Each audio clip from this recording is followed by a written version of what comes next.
Akizungumza wakati wa kufunga mafunzo hayo, mratibu Dr. Prosper Bashaka amesema mafunzo hayo ni endelevu na hufanyika kila mwaka kwa lengo la kuwajengea watumishi uwezo wa kinga binafsi, namna bora ya kumhudumia mgonjwa mwenye ugonjwa wa mlipuko kwa usalama wao na wagonjwa wengine.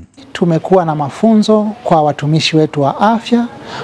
Hii ni desturi yetu ya kila mwaka kuhakikisha kwamba tunawaandaa watumishi wetu kuwa tayari katika mwitikio wa magonjwa ya mlipuko. Wiki hii tumekuwa na mafunzo katika nyanja mbalimbali yakiwemo magonjwa ya Ebola, magonjwa ya kolera, magonjwa ya Mpox, lakini pia na COVID-19. Katika training hii nilikuwa ninafundisha kama mkufunzi katika upande wa sample management ama jinsi ya kudili na vipimo kwa wagonjwa wa mlipuko.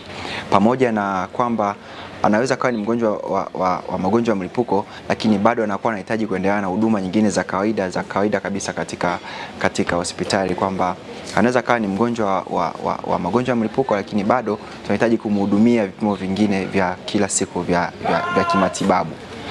Kwa hiyo katika training hii tulikuwa tunajengeana uwezo kwamba pamoja na kuwa tunawahudumia wagonjwa wa mlipuko. Kwa upande wao, baadhi ya washiriki wa mafunzo hayo akiwemo Raymond Jonathan wameeleza kufurahishwa na mafunzo hayo, wakisema yamewawezesha kuelewa kwa kina mbinu za kujikinga na kutumia vifaa kinga kwa usahihi wanapohudumia wagonjwa. Napenda kumshukuru Mungu, mimi nikiwa kama mwanafunzi ambao tumehitimu siku ya leo mafunzo ya magonjwa ya milipuko.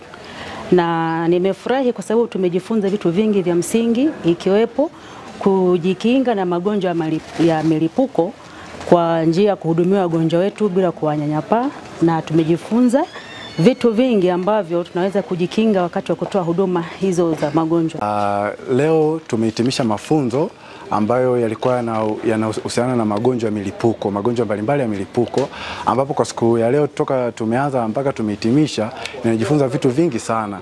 Jambo la kwanza ikiwepo kujikinga mimi mwenyewe dhidi ya mgonjwa au wagonjwa ambao nitakutana wana magonjwa ya milipuko, lakini pia yamejengea uwezo wa kuweza kumkinga mgonjwa asiweze kuambukiza wagonjwa wengine, lakini pia mimi mwenyewe kuwakinga stafu wenzangu. Mafunzo hayo yaliyoendeshwa kwa muda wa siku 5 yamewahusisha washiriki zaidi ya 80 kutoka vitengo mbalimbali vya hospitali hiyo vinavyohusika moja kwa moja na utoaji huduma kwa wagonjwa. Nikiripoti kutoka hapa mkoani Mbeya, mimi ni Samuel Mpogole.